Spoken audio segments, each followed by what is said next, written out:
Bonjour à tous. Merci d'être, si nombreux. Je vais vous faire patienter, quelques instants pour débuter le webinaire. Les personnes arrivent progressivement, donc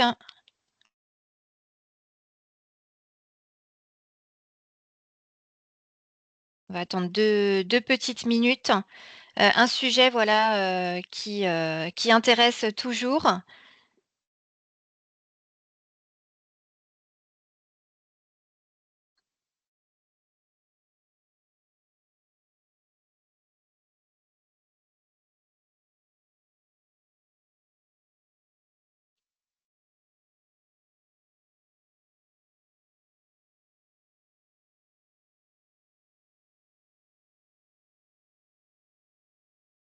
On va, progressivement, se présenter, vous donner quelques consignes, voilà, pour que le webinaire, se déroule au mieux. Enfin, vous puissiez bénéficier, des éléments, même, ultérieurement pour pouvoir, les consulter, les ressources, documentaires et tous les liens utiles.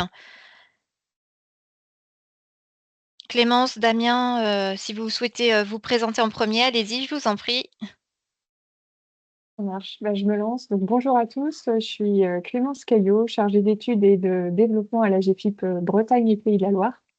Et je suis en charge majoritairement de l'accompagnement des entreprises sur le sujet de l'obligation d'emploi des travailleurs handicapés et de la politique handicap.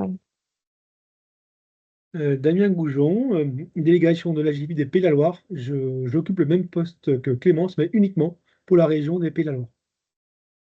Merci à tous les 2. Et en ce qui me concerne, donc Virginie Orduro-Tixador, je suis chargée des relations extérieures, à l'URSSAF des Pays de la Loire et je suis accompagnée de Frédéric Girard, qui est à mes côtés donc pour répondre, à vos questions.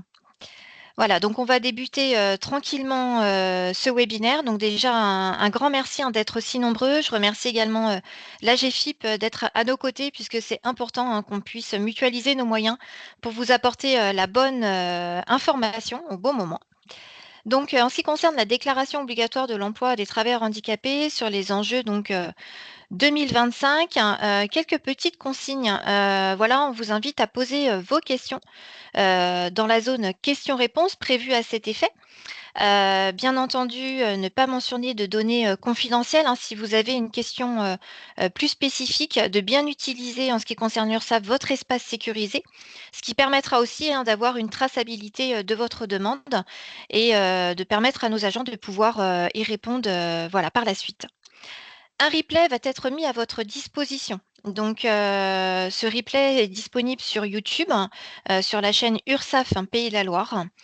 Par ailleurs, à l'issue, voilà, de ce webinaire, dans quelques jours, on vous adressera le lien donc, du replay et par la même occasion, donc de la foire aux questions. C'est-à-dire qu'on va essayer, voilà, de relater, toutes les questions qui ont pu être posées, vous apporter des éléments de réponse par écrit et vous adresser une foire aux questions. Donc, le temps bien entendu du traitement, raison pour laquelle on va vous envoyer un emailing, voilà, au niveau de l'ensemble des personnes, inscrites, aujourd'hui. Donc soyez rassurés, tout sera, communiqué ultérieurement.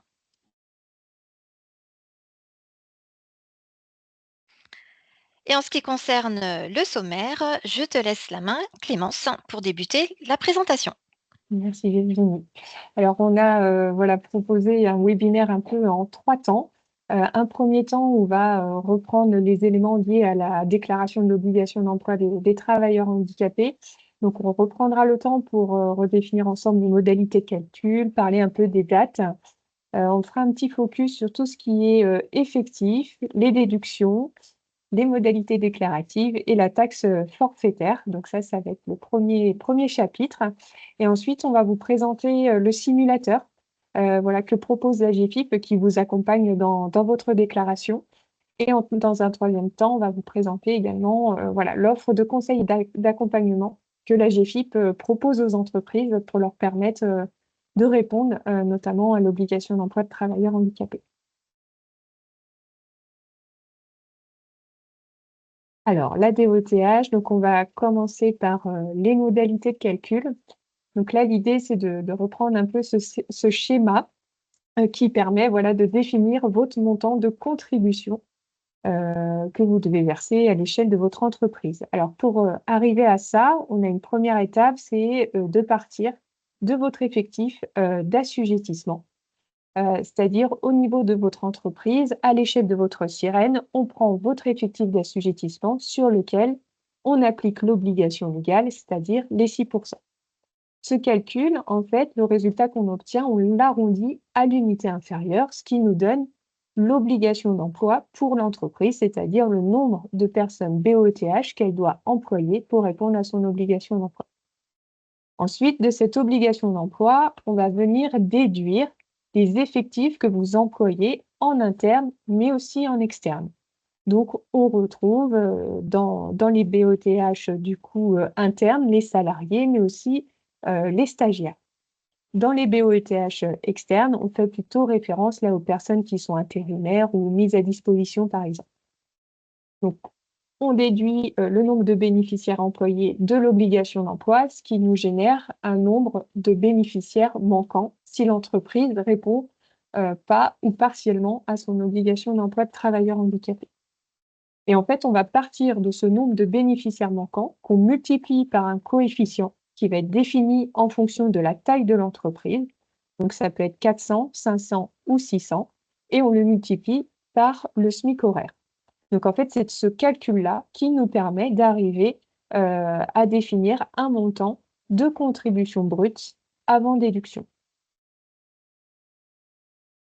Ensuite, de ce montant de contribution brute avant déduction, on va venir y déduire un certain nombre de choses, notamment les ECAP. Donc, on va rentrer tout à l'heure dans le détail des modalités de calcul. On va aussi venir déduire de ce montant de contribution brute le recours aux entreprises adaptées, aux ESAT et aux travailleurs indépendants handicapés. Et on va aussi venir déduire des dépenses déductibles qu'on va vous détailler aussi tout à l'heure. Donc, une fois qu'on a réalisé ces déductions, on arrive au montant de contribution nette après déduction. Et ensuite, on a un dispositif d'écrêtement qui a été mis en place là, de 2020 jusqu'au 31 décembre 2024, qui permet en fait de diminuer le montant de contribution. Donc ça aussi, on le présentera tout à l'heure. Donc une fois qu'on a réalisé l'écrêtement, on obtient le montant de contribution nette, qu'on appelle aussi contribution due ou contribution CTP bloc 23. À noter que si l'entreprise est sous accord agréé par l'État, elle ne paye pas de contribution. Et également, si l'entreprise est en période de neutralisation, elle paye également pas de contribution pendant 5 ans. Et je passe la main à Virginie. Merci Clémence. Alors en ce qui concerne la date d'exigibilité, comme vous le savez, donc aujourd'hui, vous devez déclarer sur la DSN d'avril, donc la paye d'avril, qui est exigible donc le 5 ou le 15 mai. Si toutefois, il y a eu un oubli, on vous invite à bien régulariser sur la DSN à M+1 avec la période de rattachement d'avril surtout, pour pas qu'il y ait de difficultés par la suite. Alors un petit focus, sur les effectifs. Comme vous le savez, l'URSSAF calcule et met à votre disposition, donc à compter de mi-mars, généralement tous les ans, c'est la période, au titre de l'exercice annuel 2024, l'effectif d'assujettissement. Donc l'effectif d'assujettissement, c'est l'effectif moyen annuel en équivalent temps plein. Toutes ces informations, on vous invite à bien les fiabiliser dans le bloc 40. La fiabilisation des données dans le bloc 40, le bloc contrat, est extrêmement important. Donc, l'effectif d'assujettissement à l'obligation d'emploi des travailleurs handicapés de votre entreprise, c'est-à-dire l'ensemble des salariés permanents. Donc, au niveau de la catégorie de salariés inclus, on retrouve tous les salariés qui ont un contrat de travail au niveau de l'entreprise. Doivent être exclus de l'assiette d'assujettissement les apprentis, les titulaires d'un contrat de professionnalisation, les titulaires de contrats aidés, donc CIE, CAE, les salariés titulaires d'un CDD lorsqu'ils remplacent un salarié qui est absent ou dont le contrat de travail est suspendu, les salariés qui sont mis à la disposition de l'entreprise par une entreprise extérieure, les intérimaires, les stagiaires Par contre, il y a une nouveauté, puisque par rapport donc à la loi de finances de la sécurité sociale de 2025, elle supprime, dorénavant le décompte des salariés mis à disposition par les groupements d'employeurs dans les effectifs donc des entreprises utilisatrices, donc avec une date d'effet, au 1er janvier 2025, donc par rapport à l'EMA 2024. Le nombre de travailleurs handicapés employés donc correspond à 6 de l'effectif, mais on va y revenir, tout à l'heure. L'effectif de bénéficiaires de l'obligation d'emploi des travailleurs handicapés, qu'on nomme les BOETH, et enfin les effectifs des emplois exigeant des conditions d'aptitude particulières. Sur votre espace sécurisé, c'est là où vous allez pouvoir consulter votre notification directement en vous connectant et en allant dans la rubrique Mon compte. La page Effectifs est directement à votre disposition.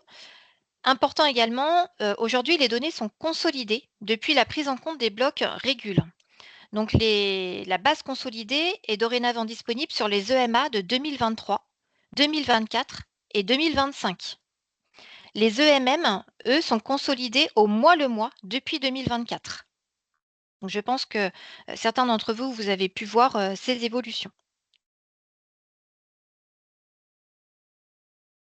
Alors, en ce qui concerne l'effectif d'assujettissement, on vous prend toujours un petit exemple parce qu'il y a énormément d'erreurs à ce niveau-là. Un salarié qui travaille à 80% à compter du 1er juillet, par exemple, de l'année, sera comptabilisé pour 0,4. Voilà, donc puisqu'on fait 0,8 pour les 80% multiplié par 6/12 qui correspond au 1er juillet. Comment comptabiliser un salarié dont le contrat est suspendu? Alors, le contrat, il peut être suspendu pour plusieurs raisons. Un arrêt maladie, un congé sabbatique, un accident de travail, un congé maternité ou du chômage partiel. Donc, quelle que soit la nature de l'absence d'un salarié, son contrat, il est valorisé dans l'effectif en fonction de sa quotité de travail théorique. Donc, le contrat de l'individu, même suspendu, il est obligatoirement déclaré en DSN. Et concernant les bénéficiaires, donc les BOETH, la loi, elle est toujours en faveur de l'employeur. Donc, en cas d'absence, il est valorisé au temps de travail réel par rapport à l'effectif d'assujettissement.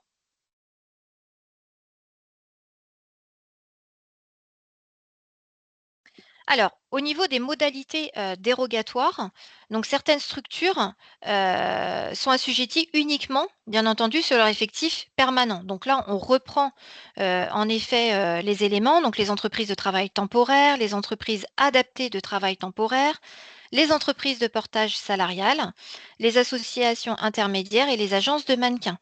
Et comme je l'évoquais tout à l'heure, c'est là où on vous invite à être vigilant pour certains d'entre vous, qu'il y ait une évolution de la réglementation à compter de janvier 2025 et que les effectifs mis à disposition pour ou par les groupements d'employeurs, dorénavant, ne sont plus comptabilisés à compter de janvier 2025.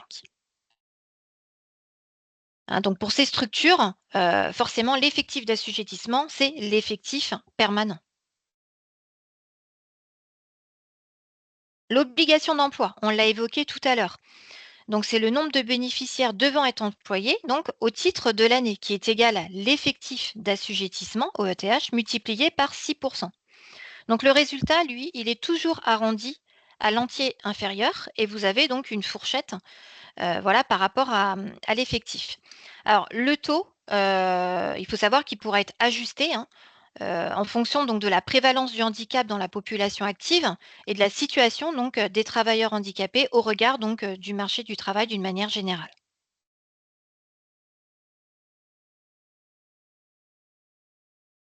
Alors, au niveau des bénéficiaires employés, la déclaration mensuelle du statut des bénéficiaires via la DSN, en fait, hein, s'établit obligatoirement sur la rubrique 40 072. Donc ça, je pense qu'aujourd'hui, voilà, vous connaissez le principe. Hem, donc en ce qui concerne les salariés inclus, on retrouve donc les salariés bénéficiaires titulaires d'un contrat de travail, les bénéficiaires stagiaires, les bénéficiaires donc en période de mise en situation en milieu professionnel, en contrat d'alternance, en contrat aidé, donc les parcours emploi compétences, les intérimaires, les bénéficiaires mis à la disposition de l'entreprise, par une entreprise extérieure. Voilà, donc tous ces éléments, sont mentionnés et ce qu'il faut retenir là aussi, c'est que la loi, elle est toujours favorable à l'employeur. Donc, en cas d'absence, il est valorisé au temps de travail réel par rapport à l'effectif d'assujettissement et en quantité de travail théorique par rapport au temps de travail du bénéficiaire en BOETH.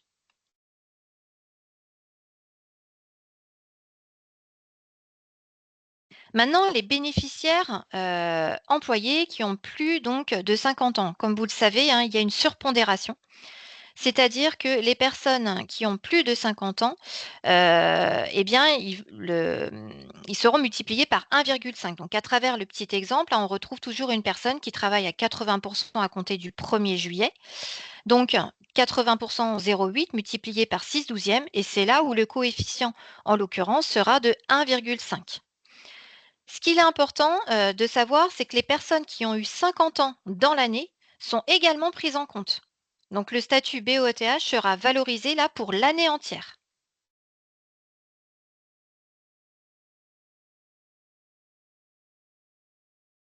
Les bénéficiaires employés. Donc Clémence en a parlé tout à l'heure, on retrouve des bénéficiaires internes pardon, et externes. Donc les bénéficiaires internes dont l'effectif est notifié par les organismes sociaux et les bénéficiaires externes qui sont mentionnés à travers le bloc 13, donc on va retrouver ces éléments en détail juste après. Vous pourrez également vous appuyer, si vous le souhaitez, sur le site du BOSS qui rappelle toutes les règles d'assujettissement dans le chapitre 6 pour davantage de précision. En ce qui concerne l'attestation annuelle, bien entendu, elle vous est adressée hein, par rapport au nombre de bénéficiaires qui est mis à votre disposition, donc généralement au plus tard le 31 janvier de l'année N+1. Et la DSN n'est surtout pas un outil de calcul.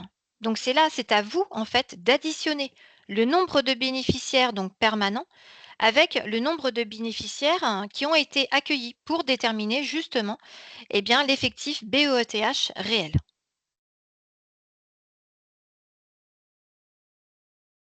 Le bloc 13, on l'évoquait tout à l'heure. Donc, on retrouve justement la structure 21 dans le bloc 13, donc avec les effectifs de BOETH externes. Et puis, bah, tous les codes valeurs hein, en fonction, bien entendu, de la nature. Hein, code valeur 01, par exemple, pour un BOETH intérimaire et ainsi de suite. Toujours, bien entendu, la période d'emploi avec le millésime de rattachement qui est à mentionner. Et là aussi, en cas d'erreur, hein, surtout, on vous invite à bien apporter la correction avec un annulaire en place, puisque derrière, forcément, il y a des incidences. Et nous, aujourd'hui, on doit fiabiliser toutes les données et prenez bien connaissance donc de vos comptes rendus, du suivi des SN et voilà, des corrections qu'on vous invite à effectuer.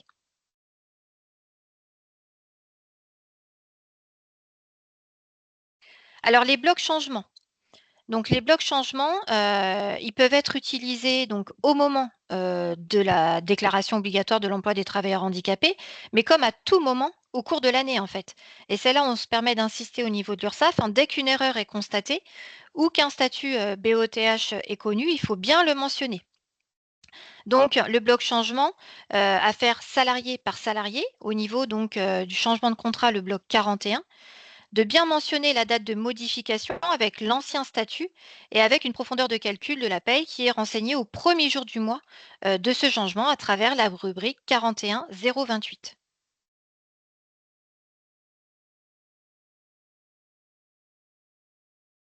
Et je passe la main donc à Clémence en ce qui concerne les déductions. Damien, plutôt. Oui, merci, Damien. c'est pas grave, c'est la GFIP. Oui, on est bien sur la notion de déduction et non pas de dépenses déductibles. Là, cette partie de déduction, elle porte toujours sur les effectifs.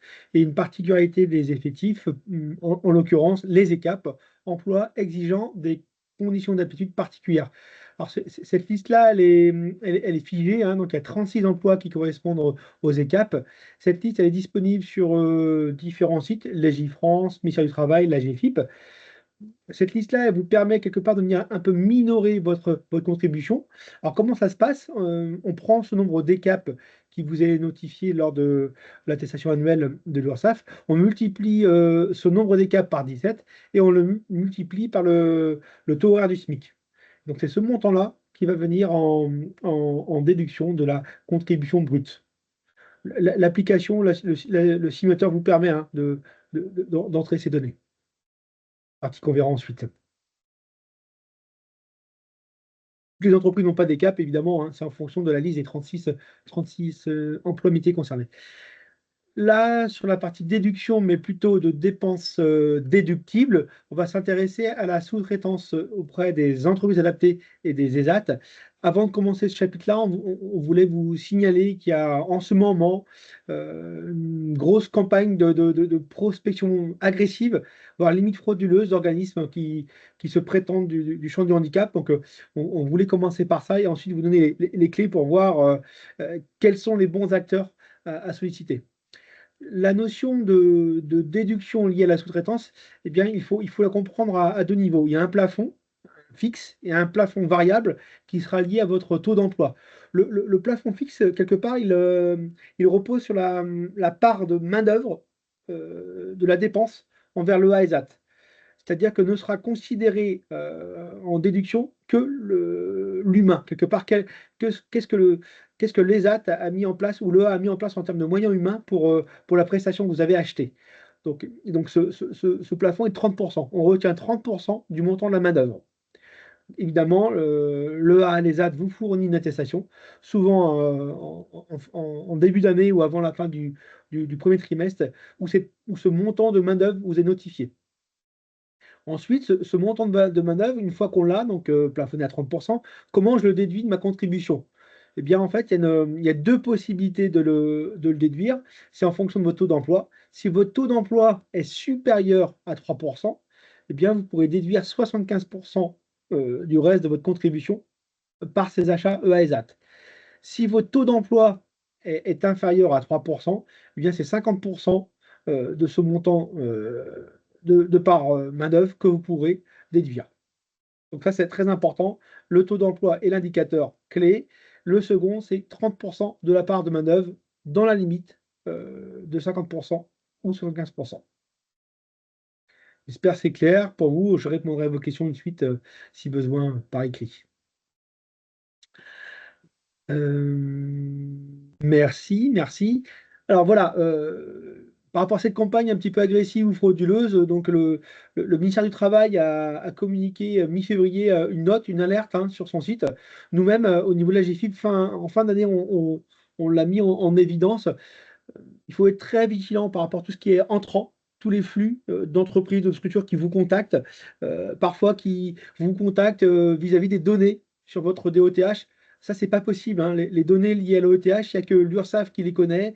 Il n'y a que chez vous, la personne qui a fait les saisies en DOTH et chez nous, à la GFIP. Donc, il n'y a que trois personnes ou trois structures qui connaissent vos données, l'URSSAF, la personne qui a fait la saisie en interne ou en externe si vous l'avez sous-traité à un cabinet, et la GFIP qui, pour vous accompagner, a besoin de ces informations-là. Donc, ce n'est pas possible qu'on vous contacte par rapport à vos données.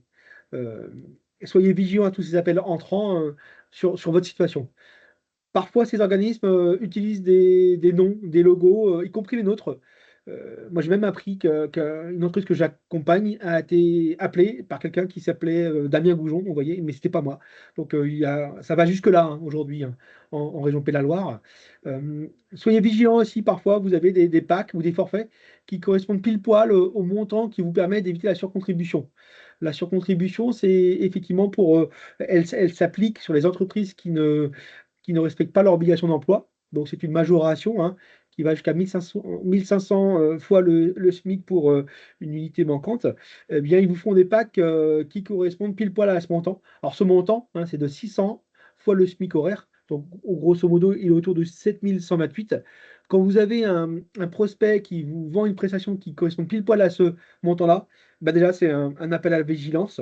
Souvent, on vous propose un pack avec ce montant, mais vous ne savez pas ce que vous achetez. Ça vous donne un droit de tirage sur un bon de commande, sur un catalogue. Donc, soyez vigilants par rapport à ça. Et puis, n'hésitez pas à aller voir sur les sites un peu plus officiels.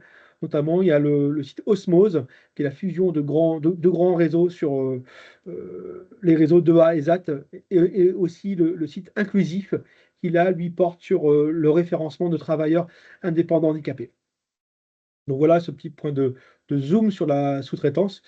Si vous êtes victime de ce type d'appel ou de ce type de mail, n'hésitez pas à nous les signaler sur la boîte mail qui est référencée ici. Et nous, en fonction de ce qui est noté dans le mail que vous allez nous signaler, bah, nous, on le transmet à notre service juridique pour suite à donner. Notre service à Paris a réussi à fermer de types d'entreprises un peu frauduleuses en la matière. La sous-traitance en direction des entreprises AT et ESAT est quand même un moyen d'avoir un impact sur vos achats responsables et locaux, tout en ayant aussi une gestion à votre main de votre contribution. Donc ça reste quand même quelque chose de très intéressant pour vous. Là, on vous propose 4 zooms, 4 vraiment bonnes pratiques. La première, bah, tout bêtement, n'allez pas vous créer des besoins ou des plans supplémentaires. C'est pas parce qu'on vous fait des propositions commerciales sur des achats qu'il faut y aller. En général, on part de l'existant, recenser en interne l'ensemble des produits, services, achats que vous achetez déjà par ailleurs. On regarde en parallèle qu'est-ce qu'il y a comme EA et ZAD sur mon territoire. On regarde s'il y a des prestations proposées par les EA et ZAD qui correspondent à des achats qu'on fait déjà. Et puis on travaille avec le service comptabilité, le service achat ou la direction des affaires financières pour voir un petit peu ce qu'on peut mettre en place. On l'a vu précédemment, bah, quelque part, vous avez un budget à votre disposition. Le budget, il porte sur le taux d'emploi. Alors, c'est pas facile d'estimer votre taux d'emploi. Donc, par mesure de précaution, moi, je vous dis, à la limite, dites-vous que vous avez un taux d'emploi inférieur à 3%. Donc, vous avez au moins 50% de la contribution que vous pouvez déduire. Et si par ailleurs votre taux est supérieur à 3%, bah, ce sera une bonne surprise. Vous pourrez déduire jusqu'à 75% du reste de votre contribution. Donc, voilà, par principe, restez sur un budget de 50% de votre contribution et essayez de regarder par rapport à ce budget, bah, qu'est-ce qu'on achète par ailleurs et qu'est-ce qu'on peut aujourd'hui confier aux EA et ZAT. On l'a vu tout à l'heure, hein, c'est un moyen d'éviter la surcontribution pour les entreprises qui sont depuis plus de 4 ans en non-respect de leur obligation d'emploi. Et enfin, il y a quelques exemples de prestations qu'on peut vous donner. Aujourd'hui, les EA et ZAT, pardon Virginie, si je termine sur le Zoom 4, les EA et ZAT essaient de faire du sur-mesure. Ils sortent un petit peu des prestations classiques, espace vert, nettoyage des locaux, pour aller sur du conditionnement, voire des activités qui sont internalisées dans vos entreprises en production, ou alors du surbesoin ponctuel, comme de la livraison de pâtes au repas, location de salle ou service traiteur. Merci. Alors, je prends la suite sur les dépenses déductibles. Donc, on peut également déduire du montant de votre contribution brute des dépenses déductibles. Donc, en fait, il en existe 6. Sur ces 6 dépenses, il y en a 3 qui sont provisoires. Donc, c'est voilà, la dernière année, là, en 2024, où on est sur ce système-là avec 6 dépenses déductibles. Donc là, l'idée, c'est de vous présenter les 3 dépenses déductibles qui vont être pérennes dans le temps. Donc après le 31/12/2025, donc 2024, pardon. Donc la première dépense déductible, c'est notamment si en tant qu'entreprise, vous réalisez des diagnostics d'accessibilité ou des travaux d'accessibilité hors obligation légale. C'est une dépense que vous pouvez déduire de votre montant de contribution brute. La deuxième dépense, ça va être lorsque vous avez du reste à charge suite à des dépenses que vous effectuez pour compenser finalement le handicap d'un collaborateur dans le cadre d'un maintien dans l'emploi ou d'une reconversion professionnelle. Donc, ça peut vraiment concerner un aménagement technique, organisationnel ou humain. Je vous donne un exemple. Si vous avez acheté, par exemple, un siège ergonomique pour un collaborateur en situation de handicap pour le maintenir en emploi, vous pouvez bien évidemment mobiliser les aides de la GFIP, mais si vous avez un reste à charge, eh bien, ce reste à charge est déductible du montant de contribution brute.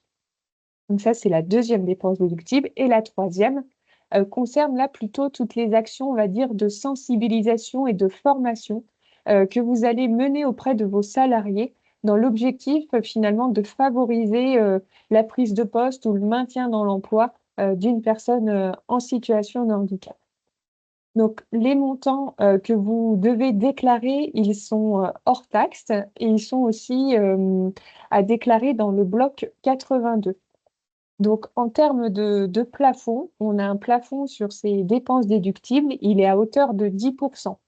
Donc, on ne peut pas voilà, aller au-delà de ces 10% quand on cumule l'ensemble de ces dépenses déductibles.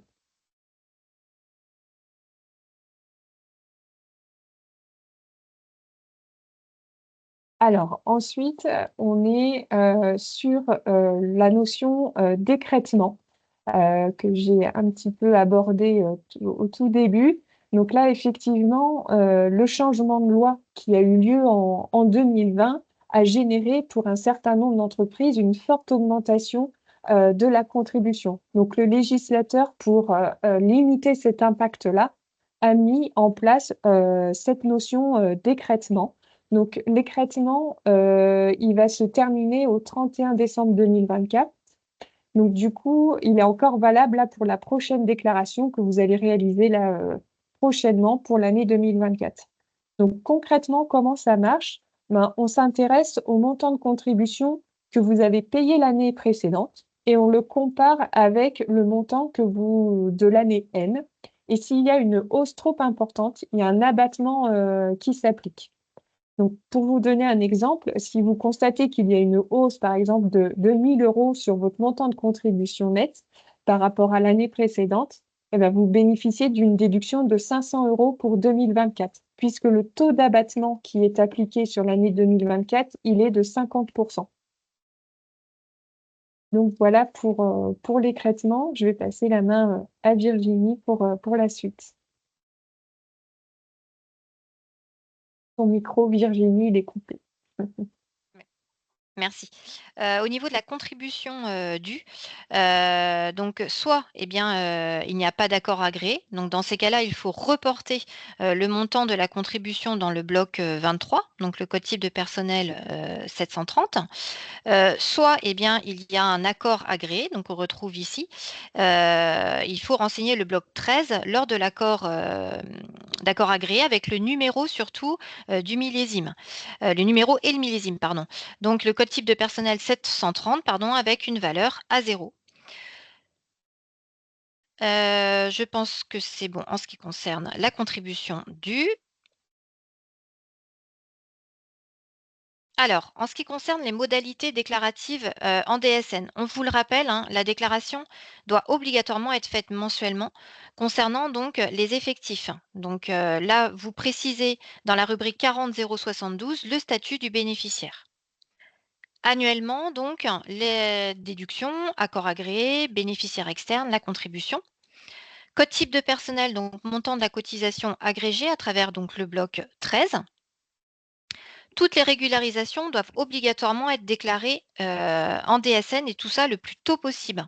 Dès que vous avez connaissance à travers votre compte rendu d'une anomalie, on vous invite à en prendre connaissance, à utiliser l'outil suivi DSN et vous avez un arbre de décision qui vous accompagne jusqu'à la résolution de l'anomalie. Le bloc 41, lui, changement de contrat, donc bien entendu mentionner les périodes de rattachement. Bloc 23, cotisation agrégée. Donc, si correction du montant de la contribution, eh bien, le bloc à générer sur la période d'avril sera le bloc donc 22. Alors, nouveauté, je pense que vous en avez entendu parler, c'est ce qui concerne la taxation forfaitaire.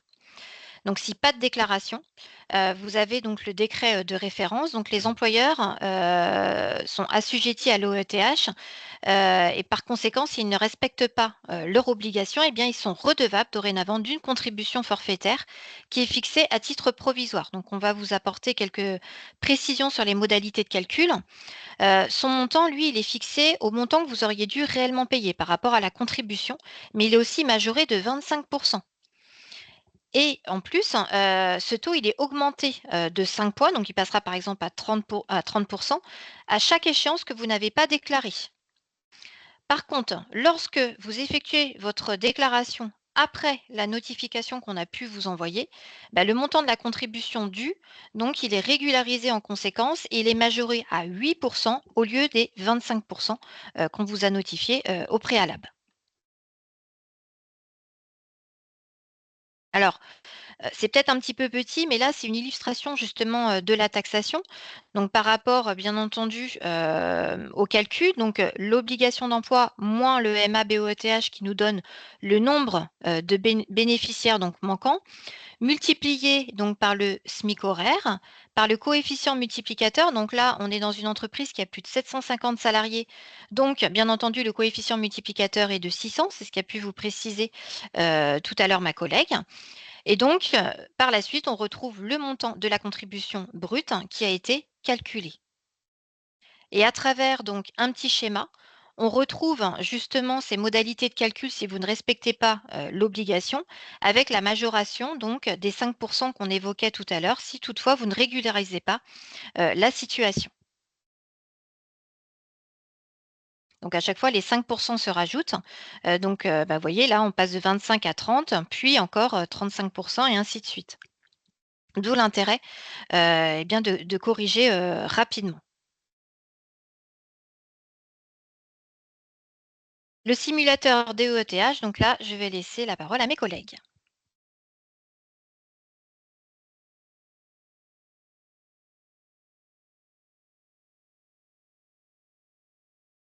Damien, tu interviens? Ok, pardon, je crois que c'était toi, donc excuse-moi, je Non, répondais à une c'est question, toi. excuse-moi. Je réponds à une Pardon. question sur Je te laisse y aller, du coup. Ok, très bien. Du coup, en fait, on vous a mis à disposition un simulateur au niveau de la GFIP. Donc, vu que la DSN n'est pas un outil de calcul, le simulateur, lui, en est un, par contre. Donc, vous le retrouvez là sur le site de la GFIP, donc sur le lien qui est mentionné sur cette slide. Et là, l'idée, c'est que vous allez pouvoir rentrer les informations qui concernent votre entreprise dans ce simulateur et identifier voilà, les valeurs que vous allez devoir renseigner par rubrique dans votre DSN. Donc là, on a un petit pas à pas qu'on va vous présenter pour vous permettre finalement de réaliser en fait votre simulation pour votre DOETH. Donc, tout d'abord, on commence le simulateur par définir l'année sur laquelle vous souhaitez faire la simulation. Donc là, voilà, pour 2025, la déclaration, vous allez saisir l'année 2024. Ensuite, on va venir vous questionner dans ce simulateur sur le montant de la contribution de l'année N-1, ce qui va permettre là de définir si vous allez bénéficier d'un écrêtement et aussi de le calculer. Donc, c'est pour ça qu'on a besoin de cette information au niveau du simulateur. Ensuite, on va venir vous demander l'effectif, donc l'ETP BOETH au niveau de l'entreprise. Alors, il faut savoir que dans l'effectif BOETH que vous allez renseigner là dans le simulateur, on a déjà valorisé les BOETH de plus de 50 ans. Donc, c'est important voilà, de le prendre en compte et de ne pas l'ajouter de façon supplémentaire. Sachant que l'ETP-BOTH que l'URSSAF vous transmet a déjà inclus cette valorisation des plus de 50 ans. Donc, vous avez juste à reporter l'effectif BOTH que vous avez, du coup, qui vous a été donné par l'URSSAF. Ensuite, on a une autre question qui va porter plutôt là sur le passage de seuil des 20 ETP. Là, l'idée, c'est de voir avec cette question si votre entreprise est en période de neutralisation, c'est-à-dire qu'elle ne paye pas de contribution pendant 5 ans. Donc, la période de neutralisation, elle est réservée aux entreprises pour qui il y a eu un passage de seuil des 20 salariés ou pour les entreprises qui se sont créées dans l'année et qui ont directement eu un effectif, interne d'assujettissement de 20 ETP. Ensuite, sur cette plage, on vous montre également votre effectif moyen annuel d'assujettissement. Donc là, ça va être pour définir finalement votre obligation d'emploi de travailleur handicapé, c'est-à-dire que là, le simulateur va directement faire le calcul par rapport à l'effectif d'assujettissement que vous allez renseigner, le nombre de travailleurs handicapés que vous devez employer. Et vous pouvez aussi renseigner si vous êtes sous accord agréé ou non sur ce simulateur. Alors, ensuite, on va vous demander de valoriser vos effectifs ECAP. Donc là, pareil, vous allez reporter ce que l'URSSAF vous a transmis comme information dans le simulateur et le calcul va se faire automatiquement pour identifier en fait le montant que vous allez pouvoir déduire du fait de vos ECAP. Ensuite, vous allez venir renseigner le montant qui est lié au recours aux entreprises adaptées, aux travailleurs indépendants handicapés et aux ESAT. Donc là, on vient renseigner les 30% du coût de la main-d'œuvre, c'est-à-dire le montant 4 qui est disponible dans vos attestations. Donc tout à l'heure, Damien vous a expliqué qu'il y avait une logique de plafond en fonction de votre taux d'emploi. Là, le simulateur le fait lui-même, c'est-à-dire que vous n'avez pas à aller calculer voilà, votre plafond lié à votre taux d'emploi. Vous devez juste renseigner le montant, les 30% du coût de la manœuvre dans le simulateur. Et ensuite, on vient vous demander voilà, si vous avez eu des dépenses déductibles. Donc, au-delà d'être un simulateur, c'est aussi un pense-bête parce que ça vous permet voilà, de vous rappeler qu'il y a des dépenses déductibles que vous pouvez valoriser pour déduire ça du montant de votre contribution. Donc là, vous venez renseigner les montants hors taxes dans le simulateur. Et pareil, la notion de plafond s'applique automatiquement au niveau du simulateur, donc c'est pas à vous, vous n'avez pas besoin en fait de faire le calcul.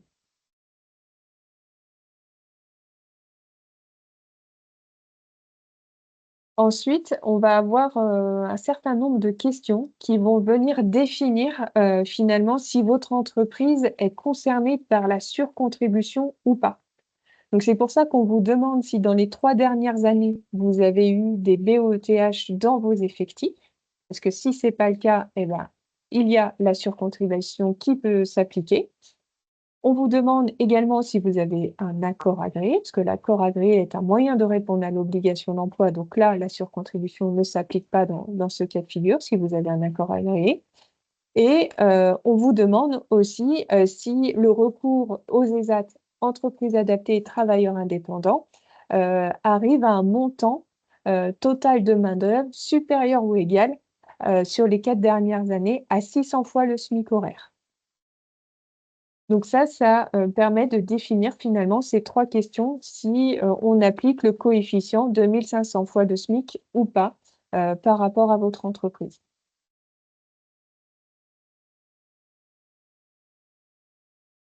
Voilà. Et donc, une fois, donc là, on a fini le pas à pas au niveau du simulateur. On arrive à un récap qui vous permet en fait de reprendre toutes les questions que vous avez pu traiter avec le simulateur. Et derrière, ça vous génère un tableau qui fait le lien finalement entre les codes valeurs que vous devez renseigner et la donnée que vous avez renseignée dans le simulateur pour vous faciliter en fait la déclaration en DSM. Voilà pour le simulateur. Donc, ça vous donne vraiment un récapitulatif là, de toutes les dépenses, les déductions, et vous avez accès directement à votre montant de contribution qui est dû. Voilà. Donc, ça, voilà, c'est les éléments de synthèse. Je vous invite vraiment voilà, à l'utiliser. Comme ça, vous avez voilà, un récap pour vous faciliter la déclaration. Et je passe du coup la main à Damien. Merci. Oui, donc on a vu les éléments un peu d'ordre juridique et comptable. Alors maintenant, c'est un petit peu au quotidien, dans la réalité, comment faire pour être accompagné sur mon obligation d'emploi et de travail handicapé. Donc, on voulait vous préciser un petit peu les rôles de l'URSSAF et de la GFIP. Donc, l'URSSAF elle s'occupe depuis 2020, s'occupe de la collecte de l'obligation d'emploi des travailleurs handicapés. Et la GFIP se consacre désormais depuis 2020 à l'accompagnement des entreprises qui ont besoin d'informations ou de conseils sur comment m'y prendre pour recruter, comment m'y prendre pour activer la sous-traitance. Voilà, c'est un petit peu les rôles des uns des autres. Donc là, je vais vous présenter l'offre de conseils et d'accompagnement de la GFIP, hein. Donc, la première étape, c'est toujours l'accompagnement individualisé, où on posera avec vous, sur votre demande, un diagnostic. On fera un état des lieux de votre entreprise. On regarde un petit peu vos DOTH sur les 4 dernières années et on essaie de voir avec vous les points forts et surtout les axes de progrès. Ce qui nous permet de vous proposer un plan d'action qu'on aura construit ensemble. Et la deuxième étape, eh bien, en fait, c'est le passage à l'action où on peut vous accompagner jusqu'à 2 ans après le diagnostic sur la mise en place des préconisations du plan d'action. Et on fait un bilan annuel et à la fin des 2 ans également. Ce qui ne nous empêche pas d'avoir des temps de suivi entre ces deux temps de bilan. Pour les plus grosses entreprises, en général, les entreprises autour de 200 salariés, ce temps de diagnostic, on le confie à un organisme extérieur dans le cadre du diagnostic action. Souvent, on va être sur des entreprises qui ont voilà, un certain nombre de salariés en multi-sites, voire en multi-régions. Donc ça, c'est entre nous qu'on le décide. Le plan d'action, c'est quoi? L'accompagnement individualisé, il porte sur quoi? Bah, voilà un petit peu les thématiques qu'on aborde. On fait toujours un zoom sur votre pilotage de la politique handicap. Alors ça, c'est selon la taille de l'entreprise, évidemment, hein. Une entreprise de 50 salariés, on n'aura pas le même regard que pour une boîte de 500 salariés. Donc, c'est toujours un point qu'on regarde, qui décide, qui oriente dans l'entreprise et en particulier sur le champ du handicap. Un des fondamentaux, c'est la sensibilisation, la communication sur le handicap dans l'entreprise. Souvent, les entreprises nous disent: «Mais nous, on n'arrive pas à recruter». Parfois, on leur dit: «Vous avez déjà des personnes en situation de handicap dans l'entreprise». L'important, c'est d'aller vers eux pour prévenir un petit peu les éventuelles difficultés ou les besoins d'adaptation que vous allez rencontrer. Donc, la sensibilisation, c'est le point commun à tous les diagnostics qu'on met en place. Le recrutement, l'intégration, bah là, ça va dépendre de la situation de l'entreprise. Est-ce qu'elle a des recrutements à venir? Est-ce qu'elle travaille sur les départs à la retraite? Enfin, voilà, comment ça s'inscrit dans le moyen long terme? Et là, on regarde un petit peu comment on peut intégrer des personnes en situation de handicap. Le maintien dans l'emploi également, c'est un axe qu'on travaille avec les entreprises, voir un petit peu quelles sont les possibilités d'adaptation de poste, qu'est-ce qui s'est fait dans le passé, qu'est-ce qu'on peut anticiper pour les personnes qui sont déjà reconnues et qui auraient des besoins. Et on l'a dit, hein, on l'a évoqué, le recours aux EA ESAT, donc entreprises adaptées et ESAT, fait partie du plan d'action et on regarde qu'est-ce qui peut être sous-traité, quels sont les intérêts, quels sont les partenaires locaux à activer, qu'est-ce qui peut être le plus intéressant pour l'entreprise. On fait le lien avec la RSE aussi sur ce volet-là. Sur un plan plus collectif, on vous propose dans chacune de nos délégations régionales, le réseau des référents handicap, où là, vous pouvez venir aux sessions qu'on anime, à peu près 4 sessions annuelles en présentiel, entrecoupées de webinaires ou de points flash sur des thématiques, sur des sujets. Là, l'idée du réseau des référents handicap, c'est de plus être seul. Autant sur le diagnostic et l'accompagnement, c'est du B2B, hein, enfin, c'est entre l'entreprise et nous, autant sur le réseau des référents handicap, c'est l'échange de pratiques qu'on recherche à tout prix. On essaie de faire du travail entre pairs, entre collectifs. Il y a des groupes qu'on accompagne sur des livrables, sur comment sensibiliser mon codir, par exemple. Donc l'idée, c'est que vous soyez de plus autonome sur la gestion de la thématique handicap dans votre structure. Et là, je laisse la main à Clémence qui va vous parler des actions de formation. Merci Damien. Donc, effectivement, en complément, de l'accompagnement individualisé que Damien vient de vous présenter, on a aussi une plateforme, d'appui à la professionnalisation. Donc en fait, sur cette plateforme, quand on s'inscrit, on a un profil en particulier. Donc on peut avoir un profil en tant que référent handicap, en tant qu'entreprise et en fonction du profil que vous renseignez, vous avez accès, à un contenu qui vous est vraiment, approprié et dédié, à vous. On a notamment, voilà, par exemple, sur cette slide, les modules pro, qui sont vraiment spécifiques pour les référents handicap. Donc en fait, on a 4 modules, de 3 heures en distanciel qui sont vraiment en petits groupes et qui favorisent les interactions entre les référents handicap et l'objectif, voilà, c'est d'accompagner les référents handicap dans leur, montée en compétences. Donc on a un premier module qui concerne plutôt les connaissances de base du handicap au travail. Un second plutôt qui est, orienté sur la communication, sensibilisation et le recrutement. Le troisième qui est dédié vraiment au maintien dans l'emploi et un quatrième qui concerne plutôt, l'obligation d'emploi des travailleurs handicapés. Donc voilà, donc on retrouve aussi des contenus, spécifiques, pour les managers, pour les partenaires sociaux, pour les équipes RH. Donc, n'hésitez vraiment pas à aller faire un tour, sur cette plateforme pour voilà, être accompagné sur le sujet et monter en compétence sur le sujet du handicap. Alors, on dispose aussi d'une plateforme qui s'appelle Activateur de progrès.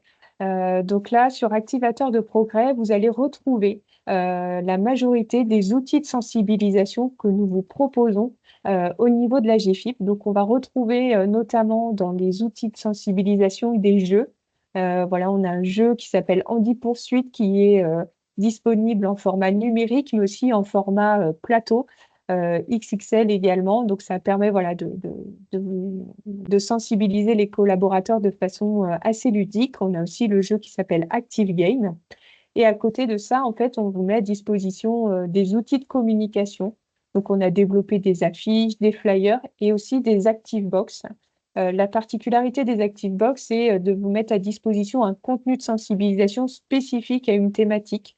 Voilà, ça peut être le handisport, les aidants, ça peut être le handicap invisible ou le cancer. Et à chaque fois, dans cette box, vous retrouvez voilà, un lot d'affichages, de vidéos, des guides pour les collaborateurs. Voilà. Donc, ça vous permet vraiment voilà, d'avoir des outils pour communiquer régulièrement dans l'entreprise sur le sujet du handicap. On vous propose aussi ce qu'on appelle les handisensi. Donc là, en fait, au niveau de la GFIP, on a un prestataire qui intervient dans les entreprises sur un format qui va de 3/4 d'heure à 1 heure et quart, soit en présentiel, soit en distanciel, et qui va aborder en fait les concepts vraiment génériques du handicap au travail pour informer et sensibiliser les personnes dans l'entreprise. Donc on peut voilà, organiser des sessions en ce sens. Et on a quelques petites nouveautés en termes de sensibilisation. Donc, les 2 dernières nouveautés, ça va être le jeu RQTH. Donc, c'est vraiment un jeu ludique, coopératif, voilà, où on peut associer plusieurs joueurs. Et l'idée, voilà, c'est d'informer, de communiquer sur notamment le titre de la reconnaissance de la qualité de travailleur handicapé. Donc voilà, ça permet de faire des actions de sensibilisation en collectif et de façon ludique. On a également en nouveauté un nouveau dispositif qui est le Serious Game, qui a été construit avec l'APF France Handicap. Et là, l'objectif, c'est vraiment de sensibiliser en interne sur le maintien dans l'emploi, la prévention. Ça vous permet aussi d'avoir vraiment un regard sur quels acteurs on peut mobiliser, les outils qu'on peut mobiliser pour favoriser le maintien dans l'emploi dans l'entreprise. Et puis, ça permet aussi de reprendre un petit peu les préjugés et les craintes qu'on peut avoir dans l'objectif vraiment voilà, de dépasser un peu tout ça et d'avancer sur le sujet dans l'entreprise. Alors, on vous a mis à disposition, voilà, dans le PowerPoint, un certain nombre de ressources. Donc, vous allez pouvoir retrouver des guides complets sur la réforme, des pas à pas, le simulateur, le lien aussi vers la foire aux questions, des fiches consignes, des SN et des textes réglementaires. Donc ça, vous retrouvez ça notamment sur le site de la GFIP. On a tout concentré sur une page. Vous avez aussi la page URSAF où vous allez pouvoir retrouver un grand nombre d'informations. Et je vous mets aussi en visibilité un e-learning qui est proposé sur la plateforme de professionnalisation qui est déclaré l'OETH en DSN en toute simplicité. Voilà, pour vous accompagner aussi sur la déclaration. Et pour te compléter, hein, Clémence, n'hésitez pas, voilà, à utiliser aussi la base de connaissances, Net Entreprise, hein, qui a, été intégralement, revue. Si toutefois vous avez des questions par rapport à votre, espace, enfin des questions plus personnelles, utilisez votre espace sécurisé. Je vois que j'ai pris connaissance de quelques questions. Justement, l'objectif, hein, c'est de pouvoir vous apporter des éléments de réponse, et non, on ne mettra pas 2 ans à vous répondre. C'était l'inquiétude, d'une personne. Voilà. On a remarqué au niveau de l'URSSAF qu'il y a énormément d'interrogations et de difficultés, sur le calcul, voilà, des effectifs, des incohérences, peut-être, pour certains. N'hésitez pas, là aussi, vous avez une vidéo, enfin, sur la quotité de travail en DSN qui est mise à votre disposition sur la chaîne YouTube, de l'URSSAF, Pays de la Loire. Et si, en l'occurrence, vous constatez une grande différence, au niveau donc de la notification, qui vous est mise à disposition rejoindre votre espace sécurisé, eh bien, vous avez la possibilité de contacter nos services pour que, le gestionnaire, en l'occurrence, puisse, vérifier, les éléments et échanger, avec vous. Alors, au niveau des questions, je vois que, mes collègues ont répondu à pas mal, de questions. En effet, hein, pour les personnes qui sont arrivées, en cours de présentation, je vous rassure, hein, le replay, tous les éléments seront, mis à votre disposition. On va vous adresser un emailing. Alors, je vous demanderai juste d'être un tout petit peu patient puisque, le temps, voilà, de recenser l'intégralité, des questions et de pouvoir vous adresser une foire aux questions, avec, tous les éléments de réponse. Tous ces éléments donc, devraient vous parvenir, par email donc, consultez aussi, enfin, les éventuels spams, ou promotions puisque, en fonction de l'outil que l'on utilise, ça peut poser quelques difficultés dans la réception, en tout cas de l'information. Heu, Damien, Clémence, est-ce qu'il y a des questions que vous souhaitiez reprendre à l'oral? Bah, écoute, il y a peut-être une question qui porte sur la. Effectivement, on n'a pas évoqué la réforme de 2025 parce qu'il y a pas de réforme en 2025. C'est-à-dire que la loi qui porte la réforme en 2020 avait prévu effectivement qu'il y aurait eu des révisions dans 5 ans. Et ben, aujourd'hui, il n'y a pas d'éléments sur ce sujet. D'accord. Mmh. J'avais cru voir une question concernant les accords agréés de mémoire. En fait, une entreprise qui va vers un accord agréé, c'est qu'elle fait le choix, en fait, de ne pas payer la contribution, de ne pas la verser à l'URSSAF, mais d'utiliser finalement le budget qu'elle aurait dû verser pour déployer, sa politique, handicap, en interne. Donc elle doit s'engager avec l'État, sur, des objectifs en termes de taux d'emploi. Donc un accord agréé, c'est 3 ans renouvelable une seule fois, donc pour une durée maximale de 6 ans. Et en fait, dans cet accord, on retrouve des engagements sur tous les axes de la politique handicap que Damien vous a présenté tout à l'heure, avec aussi un fort engagement sur tout ce qui est recrutement et maintien dans l'emploi. Et voilà, donc l'idée des accords agréés, c'est un peu ce système-là, c'est d'utiliser en fait le budget qui était finalement enfin, versé à l'URSSAF pour déployer une politique handicap en interne. Et du coup, vous pouvez être accompagné par par la DETS en département pour aller vers ces accords agréés. Nous, on propose en amont de l'accord agréé de commencer peut-être avec un accompagnement AGFIP, où là, on commence à faire un diagnostic, on vous aiguille aussi sur les actions. Et après, effectivement, en fonction de ce qu'on collecte comme information et des échanges qu'on a avec vous, on vous préconise ou pas l'orientation vers l'accord agréé. Merci Clémence. Juste une petite précision aussi, en ce qui concerne, la notification des effectifs, elle est disponible directement dans votre espace sécurisé, hein, elle ne vous est pas adressée par courrier. Je vois qu'il y avait une question aussi sur l'attestation de vigilance. Donc l'attestation de vigilance est une attestation URSSAF, là, qui peut vous être mise à disposition quand vous en formulez la demande. Cette attestation prouve, à vos clients, à vos donneurs d'ordre, à vos prestataires, que vous êtes à jour de vos obligations vis-à-vis de l'URSSAF, donc vos obligations, de déclaration et de paiement. J'essaye de reprendre. N'hésitez pas, si, Damien et Clémence, il y a des interrogations qu'il faudrait reprendre, à l'oral. Heu,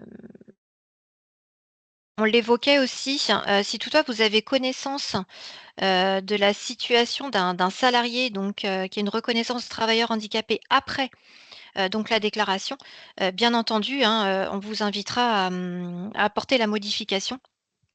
Voilà, comme on l'a vu, tout à l'heure, hein, à travers, les blocs, changements, au niveau du bloc changement, contrat aussi donc voilà, ça bien entendu, il faudra le faire, après, une fois que vous en avez eu, connaissance.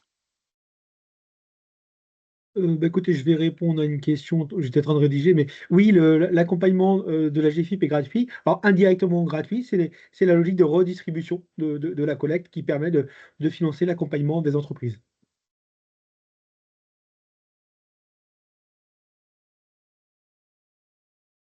Voilà et la déclaration en fait de tous, vos salariés en situation de handicap, hein, doivent bien entendu être mentionné à travers la rubrique 40 072 du bloc contrat, voilà, en permanence, c'est le statut de bénéficiaire.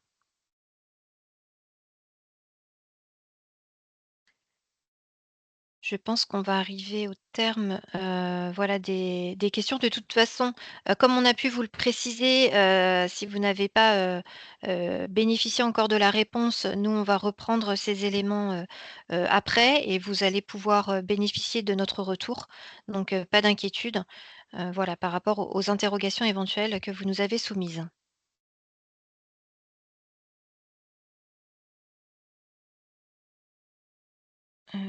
Voilà, la déclaration OETH, oui, concerne bien, les entreprises du secteur privé. Voilà, on arrive au terme, de ce webinaire. Damien, Clémence, si vous souhaitez, clôturer ou apporter une précision, n'hésitez pas. Ah non, merci à tous pour, votre participation et votre présence aujourd'hui. Oui, merci encore. Merci aussi, à la GFIP. On reste bien entendu, à votre disposition, au niveau de l'URSSAF, toujours dans votre espace sécurisé, hein. Vous pouvez aussi, voilà, interroger, nos collaborateurs qui sont là, pour vous accompagner. Voilà, toujours dans un objectif de fiabiliser toutes les données, voilà, au niveau des DSN, pour pouvoir, sécuriser les droits des salariés. En tout cas, un grand merci à tous pour votre participation et au plaisir, de vous retrouver, une prochaine fois donc, voilà et toujours, bien entendu avec ce partenariat avec la GFIP qui fonctionne très bien. Mmh. Merci à tous et bonne journée, au plaisir, à bientôt. Au Bonne revoir. journée à Au vous, au revoir. revoir.